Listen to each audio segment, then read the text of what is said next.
Students, इस video में हम जानेंगे कि किस तरीके से हम केमिकल फार्मूलाज बनाते हैं। ठीक है। और उसके लिए कुछ इम्पोर्टेंट चीज़ें हैं जो हमें याद होनी चाहिए, जैसे कि वैलेंसी। मैंने आपको 1 से लेकर 20 तक के एलिमेंट की याद कराई, और उसके अलावा भी कुछ वैलेंसी हैं जो हमें याद रखनी है। ठीक है ना। तो उसी के बारे में हम बात करने जा रहे हैं। लिखा है, अगर कहीं पे आपको कॉपर सेकंड लिखा दिखाई दे तो इसका मतलब कॉपर की वैलेंसी सेकंड है, और कॉपर को हम पढ़ेंगे क्यूप्रस। जहाँ पे 2 वैलेंसी होती है उसको अस पढ़ते हैं, OUS अस। जहाँ पे कॉपर की वैलेंसी थर्ड है वहाँ पे कॉपर को हम क्या पढ़ेंगे, क्यूप्रिक पढ़ेंगे। क्योंकि लास्ट में जब जब वैलेंसी 3 होती है तब हम उसे इक पढ़ते हैं। तो सेकंड वैलेंसी है तो क्यूप्रस, और अगर थर्ड है तो क्यूप्रिक। इसी तरीके से आयरन में सेकंड है तो फेरस, और थर्ड है तो फेरिक। ठीक है, आप लोगों को समझ में आ गया होगा। अब हम बात करने वाले हैं, ठीक है, जैसे अमोनियम। अमोनियम को NH4 लिखते हैं। इस पे प्लस का मतलब है इसकी वैलेंसी +1 है। हाइड्रोक्साइड को OH लिखते हैं और इसकी वैलेंसी -1 है। माइनस का मतलब -1। देखिए, ऑक्साइड की वैलेंसी क्या थी, -2। ऑक्साइड को O लिखते हैं और वैलेंसी होगी -2। सल्फाइड S लिखेंगे, वैलेंसी -2। इस साइन से पता चल रहा है कि -2 है। नाइट्राइड N लिखेंगे, -3 वैलेंसी। नाइट्रेट NO3 लिखेंगे, -1 वैलेंसी। इसी तरीके से हाइड्रोजन कार्बोनेट को HCO3 लिखेंगे, वैलेंसी -1। इसी तरीके से कार्बोनेट CO3 लिखेंगे, -2 वैलेंसी। सल्फाइट SO3 लिखेंगे, -2 वैलेंसी। सल्फेट SO4 लिखेंगे, -2 वैलेंसी। फोस्फेट PO4 लिखेंगे, -3 वैलेंसी। ठीक है। इस तरीके से हमें इन सब की वैलेंसी को क्या करना है, याद रखना है। अब देखिए, हीलियम, नियोन और आर्गन, इन तीनों के जो है, देखो ये सबरा का सारा क्या है, इसका इलेक्ट्रॉनिक कॉन्फ़िगरेशन है। आप देखोगे कि इनका जो आउटर मोस्ट शेल है वो कंप्लीटली फिल्ड है। ठीक है। तो इन्हें हम बोलते हैं इनर्ट गैस, नोबल गैस और नॉट रिएक्टिव गैस। ठीक है, इस नाम से इन्हें जानते हैं। ठीक है। क्योंकि इनका जो है लास्ट सेल, जिसे हम वैलेंस सेल बोलते हैं, वो कंप्लीटली फिल्ड है। इस वजह से इन्हें नोबल गैस, इनर्ट गैस और नॉट रिएक्टिव गैस भी कहा जाता है। अब हम आगे जानेंगे कि किस तरीके से हम केमिकल फॉर्मूलाज को बनाते हैं। केमिकल फॉर्मूला को कैसे बनाते हैं, देखिए सबसे पहले लिखा है हमारा सोडियम ऑक्साइड। तो सोडियम ऑक्साइड, सोडियम का सिंबल Na और ऑक्साइड के लिए लिखेंगे O।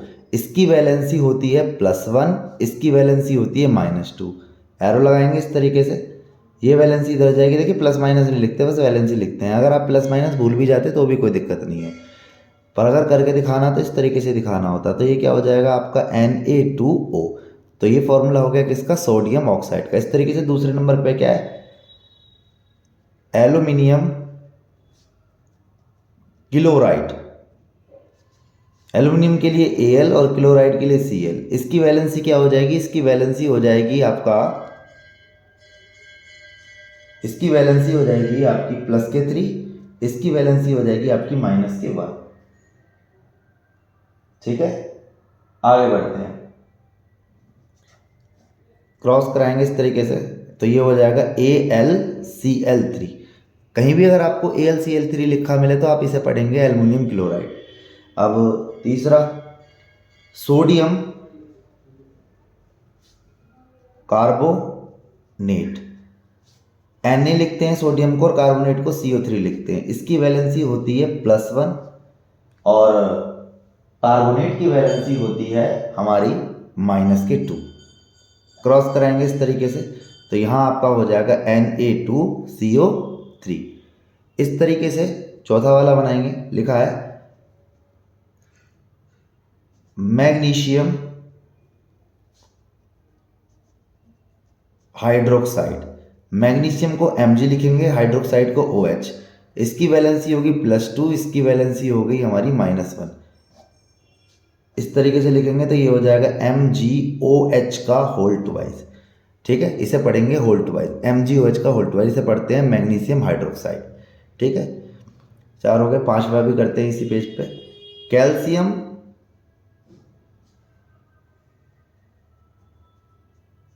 फोस्फेट। कैल्शियम का हो जाएगा Ca और फोस्फेट का हो जाएगा आपका PO4। इसकी वैलेंसी होती है +2, इसकी वैलेंसी होती है -3। तो ये हो जाएगा Ca3PO4 का होल ट्वाइस। Ca3PO4 का होल ट्वाइस, ये फॉर्मूला हो गया कैल्शियम फोस्फेट। ठीक है, अब हम आगे करेंगे पोटेशियम नाइट्रेट। क्या लिखा है? Potassium nitrate. तो पोटेशियम के लिए क्या लिखेंगे? K, और नाइट्रेट के लिए लिखेंगे NO3। इसकी वैलेंसी +1, इसकी वैलेंसी -1। मल्टीप्लाई कर देखिए, 1 और 1 तो लिखने की कोई जरूरत नहीं है, तो इसका फॉर्मूला हो जाएगा KNO3, पोटेशियम नाइट्रेट। इसी तरीके से calcium carbonate, calcium carbonate. Calcium क्या हो जाएगा? Ca, नहीं कैल्शियम कार्बोनेट नहीं, कैल्शियम कार्बोनेट तो मैंने पहले ही करवा दिया। अब पोटेशियम नाइट्रेट मैंने आपको करवा दिया। अब है हमारा कैल्शियम कार्बोनेट, नहीं कैल्शियम कार्बोनेट ही ठीक है, कैल्शियम कार्बोनेट। कैल्शियम का Ca और कार्बोनेट का हो जाएगा CO3। इसकी वैलेंसी क्या होगी? इसकी वैलेंसी होगी +K2, इसकी वैलेंसी होगी -K2। ऐसे क्रॉस मल्टीप्लीकेशन होती है, पर यहीं कट जाएगा, 2 1 जा 2 1 जा, तो इसका फॉर्मूला हो जाएगा CaCO3। अगर ऐसे कट रहा है तो हम काट देते, तो कैल्शियम कार्बोनेट इस तरीके से। अब अगला हमारा है सोडियम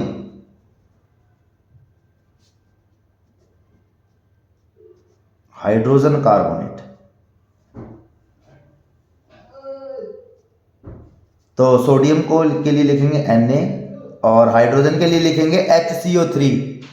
तो ये होता है, ठीक है, HCO3। तो Na का क्या हो जाएगा? Na का हो जाएगा आपका +1 और इसका हो जाएगा आपका -1। ऐसे क्रॉस कराएंगे तो ये डायरेक्ट लिख देंगे NaHCO3।